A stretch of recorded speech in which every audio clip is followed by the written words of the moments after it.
लोकसभा में नेता विपक्ष राहुल गांधी ने एक बार फिर मोदी सरकार के खिलाफ मोर्चा खोल दिया है। छात्रों पर पैलेट गन के इस्तेमाल को लेकर राहुल धरने पर बैठ गए। दरअसल राहुल पैलेट गन से पीड़ित साहिल लोचप की एफआईआर दर्ज कराने संसद मार्ग थाने पहुंचे, लेकिन जब केस दर्ज नहीं किया गया तो राहुल भी अड़ गए। उन्होंने साफ कर दिया कि जब तक एफआईआर नहीं होगी धरना खत्म नहीं होगा। उनके इस प्रदर्शन ने बीजेपी की धड़कनें बढ़ा दी है। तो क्या है ये पूरी खबर, जानने के लिए देखिए ये रिपोर्ट। जंतर मंतर पर युवाओं के प्रोटेस्ट में हुए लाठीचार्ज को एक महीना पूरा होते ही राजधानी दिल्ली में एक बार फिर मोदी सरकार के खिलाफ मोर्चा खुल गया। इस बार लोकसभा में नेता विपक्ष राहुल गांधी धरने पर बैठे और गृह मंत्री अमित शाह के इस्तीफे की मांग तेज कर दी। इस मांग के साथ वो संसद मार्ग थाने के बाहर धरने पर बैठ गए। उनके साथ पैलेट गन से पीड़ित साहिल लोचप भी पहुंचे। साथ ही प्रियंका गांधी, अधीर रंजन चौधरी, सलमान खुर्शीद और जयराम रमेश भी मौके पर मौजूद रहे। इस दौरान थाने के बाहर गृह मंत्री के इस्तीफे की मांग गूंजती सुनाई दी। अमित शाह इस्तीफा दो,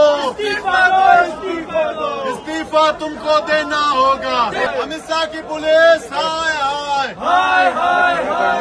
पुलिसिया बर्बाद। दरअसल राहुल गांधी लगातार प्रदर्शनकारी युवाओं की आवाज उठा रहे हैं। 20 जुलाई को जिस तरह पुलिस ने लाठी डंडों, आंसू गैस के गोलों से यहां तक कि पैलेट गन का इस्तेमाल कर प्रदर्शनकारी युवाओं को संसद कूच करने से रोकने की कोशिश की, उसे लेकर अब पुलिस ही नहीं बल्कि मोदी सरकार भी कटघरे में आ गई है। राहुल साहिल की एफआईआर दर्ज कराने संसद मार्ग थाने पहुंचे थे और वो वहीं धरने पर बैठ गए।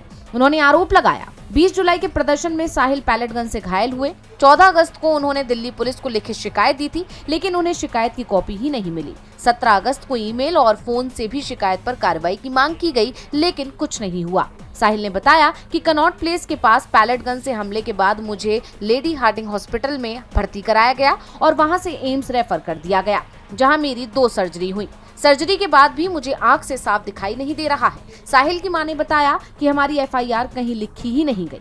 पुलिस कह रही है कि पैलेट गन चली ही नहीं। अगर ऐसा है तो मेरे बेटे के शरीर में छर्रे कहां से आए? राहुल गांधी ने मीडिया के सामने एक बार फिर साहिल के जख्म दिखाते हुए पैलेट्स का इस्तेमाल होने के सबूत भी पेश किए। उन्होंने कहा 20 जुलाई को पैलेट गन का प्रयोग हुआ, उसका सबूत क्या है? सबूत ये है, देखिए ये है पैलेट्स, देख लीजिए इनको अच्छी तरह देख लीजिए। ये देखिए ये है पैलेट्स। ये कहां से आए? ये इनके शरीर से आए, दिखाओ। ये इनके यहाँ लगे छर्रे, 200 छर्रे इनके शरीर के अंदर है, 3 छर्रे इनके आंख में है। वो पोस्टमार्टम की रिपोर्ट जिसमें साफ लिखा है कि इनको एम्स की हेरी, जिसमें साफ लिखा है कि इनके शरीर में। राहुल गांधी ने मेडिकल रिपोर्ट्स के आधार पर बताया कि साहिल की आंख की रोशनी चली गई है। उसके दिल के पास भी छर्रे हैं जिन्हें निकाला ही नहीं जा सकता। उन्होंने कहा कि दिल्ली पुलिस ने हमें बताया कि उन्हें ऊपर से एफआईआर दर्ज न करने के आदेश हैं, लेकिन जब तक एफआईआर दर्ज नहीं होती हम यहां से नहीं हटने वाले। हम बस इस परिवार के लिए न्याय चाहते हैं। और जिस तरह से राहुल गांधी ने मोदी सरकार और दिल्ली पुलिस के खिलाफ आर पार की लड़ाई छेड़ दी, उसके बाद मोदी सरकार को झुकना ही पड़ा। आखिरकार पुलिस ने एफआईआर दर्ज कर ली, जिसे राहुल गांधी और युवाओं की बड़ी जीत के रूप में देखा जा रहा है। टीवी लाइव की रिपोर्ट।